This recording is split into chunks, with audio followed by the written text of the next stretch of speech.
তৈরি হয়। এটা একটা ক্ষেত্রে, এটা প্রেগনেন্ট মহিলার ক্ষেত্রে বলে।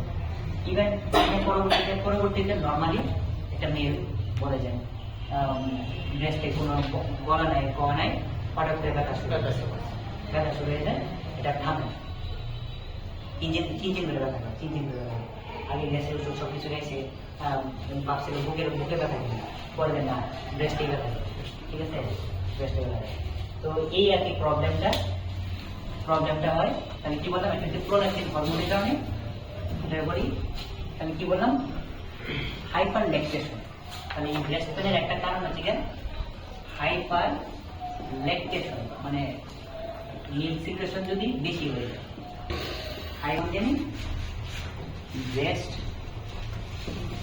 টিস্যুকে ব্রেস্ট টিস্যু বৃদ্ধি করে, ব্রেস্ট টিস্যু বৃদ্ধি করে। ব্রেস্ট টিস্যু বৃদ্ধি করে মানে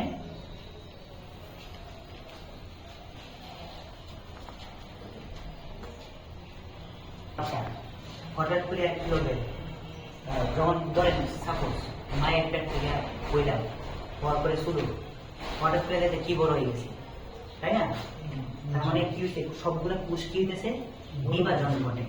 কোষের কি ঘটে, বিভাজন। একটা থেকে দুইটা, দুইটা থেকে চারটা, এভাবে বিভাজন হয়ে যায়।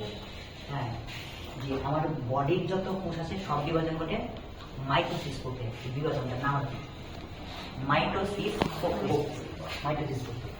শুধুমাত্র জনন কোষ মানে শুক্রাণু আর ডিম্বাণু, এই দুটার বিভাজন ঘটে মায়োসিস করতে।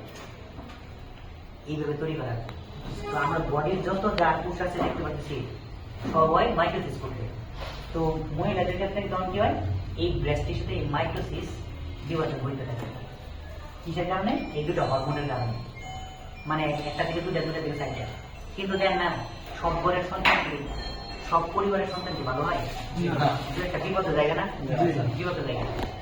একটা থেকে দুটা হয়, দুটা থেকে চারটা হয়, এভাবে বিভাজন হওয়ার কথা। মাঝখান থেকে কি হয়, একটা লাইন যুক্ত হয়ে যায়। লাইন যুক্ত হয়ে সে কি হয়, ক্যান্সার সেল হয়ে যায়। ক্যান্সার সেল হয়ে তখন এটার উপরে একটা ক্যান্সার সেল হয়ে প্রথমে একটা প্রিলিমিনারি একটা কন্ডিশনে থাকে, এগুলো বলে আমরা বিনাইন। এটা বলে বিনাইন টিউমার, আর এটা বলে ম্যালিগন্যান্ট টিউমার। বিনাইন টিউমার মানে ক্যান্সার এখনো হয় না, ক্যান্সার হবে, হতে পারে এখান থেকে। আর ম্যালিগন্যান্ট মানে ক্যান্সার হয়ে গেছে। তো এই বিনাইন টিউমার মানে আর কি টিউমার আর কি। তার মানে এই যে বললাম না, একটা ছেলে কি হয়েছে, লাইন থেকে যুক্ত হয়ে গেছে, ঠিক আছে, সে যে পরে অন্যভাবে বিভাজন করে, অন্যভাবে পাগল হয়ে গেছে আর কি, ক্যান্সার। এটাই বলে আর কি অনিয়ন্ত্রিত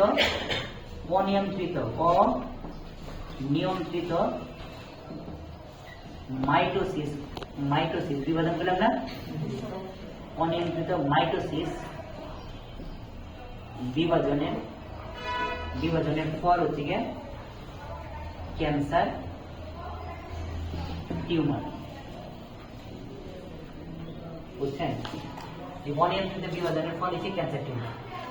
তার মানে আমার এখানে যদি হঠাৎ করে আমরা মাঝে মাঝে কি হয়ে গেছে, টিউমার হয়ে গেছে, তার মানে টিউমারটা হয়েছে, এটা কি করছে, এই মাইটোসিস বিভাজন হয়েছে। কেমন মাইটোসিস বিভাজন হয়েছে? অনিয়ন্ত্রিত মানে নিয়ন্ত্রণের বাইরে দিকে তো, নাহলে আপনার বডির গঠন সেই পর্যন্ত ছিল সমান, হয়ে গেছে চাক্কা টিকা হয়ে গেছে, ঠিক আছে। তার মানে অনিয়ন্ত্রিত মাইটোসিস বিভাজনের ফল হচ্ছে ক্যান্সার টিউমার। তো এই ব্রেস্ট টিস্যুরে তো এরা তো এইভাবে স্টিমুলেট করতেছে, মানে উদ্দীপনা দিতেছে। এই দুটা হরমোন কি করে উদ্দীপনা দিতেছে ব্রেস্ট টিস্যুরে, যে তুমি বিভাজিত হও, বড় হও, বৃদ্ধি পাও, ঠিক আছে। তো হঠাৎ করে কি হয়, মাঝখানে দুটা ট্র্যাক চেঞ্জ হয়ে যায়, হঠাৎ করে এই জন্য ব্রেস্টে পরে তখন কি হয়, যে কি ব্যাপার আলাদা অন্য জায়গায় মনে গোটা মনে হচ্ছে, তো এইটাই হচ্ছে সন্দেহ জায়গা। তো আমি কি বলছিলাম, ক্যান্সার হয় না, টিউমার হয়েছে। টিউমারের বলছি দুটা দাম বললাম, একটা বলছি বিনাইন আর মেলিগন্যান্ট। তো বিনাইন অবস্থায় আছে, তো এই অবস্থায় যদি আপনি ওই যে গুপ্তলিটা যদি কেটে বাড়াই দেয়, তাহলে মনে করেন আপনি মুক্ত, বাঁচে গেছেন, আর ক্যান্সারের দিকে যায় না। তাহলে কি বললাম, একটা টিউমারের দুটা দাম বললাম, কি একটা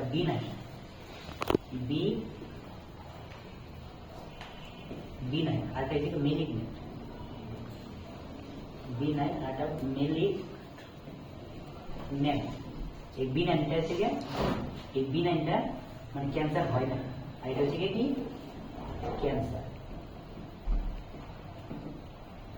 এটা হচ্ছে কি ক্যান্সার হয়ে গেছে B9 টিউমারটা এখনো হয় নাই হতে পারে আবার যদি আপনি কাটতে পারেন না হতে পারে আর এই মেলিগন্যান্ট টিউমার হচ্ছে কি আপনার কি করে ছড়ায় দেয় মেলিগন্যান্ট টিউমার যদি হয় তাহলে বডিতে ছড়ায় দেবে ছড়ায় দেওয়া বলতে কি এক জায়গায় ক্যান্সার হয়েছে এন থেকে ছড়ায় ব্রেনে গেছে গা অথবা এই ফুসফুসে গেছে গা ঠিক আছে অথবা লিভারে গেছে গা এইভাবে ছড়ায় দেয় এই যে ছড়ায় এই ছড়ানোটাই আমরা বলছিলাম শিখছিলাম মনে আছে কি এর মাধ্যমে ছড়ায় লিম্ফ নোডের মাধ্যমে লিম্ফেটিক চ্যানেলের মাধ্যমে ছড়ায় ক্যান্সার ঠিক আছে যাই হোক তো পরে কি হয় যদি এই জন্য যদি কোনো জায়গায় যদি ব্রেস্টে একটু গুটি গুটি থাকে এটা ধরনের যদি ব্যথার সৃষ্টি হয় তখন আমরা কি করি প্রাথমিক একটা চিকিৎসা নিই প্রাথমিক একটা চিকিৎসা নিই যে দেখি ব্রেস্টে ওই গুটি গুটি কি কমে যায় কিনা অথবা ব্যথাটা কি কমে যায় কিনা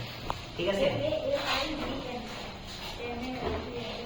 কোনটা মেলিগন্যান্ট দেখা যায় না যে মেলিগন্যান্ট MALIG মেলিগন্যান্ট মেলিগন্যান্ট তো যাই হোক তার মানে কি দাঁড়ালো প্রাথমিক চিকিৎসা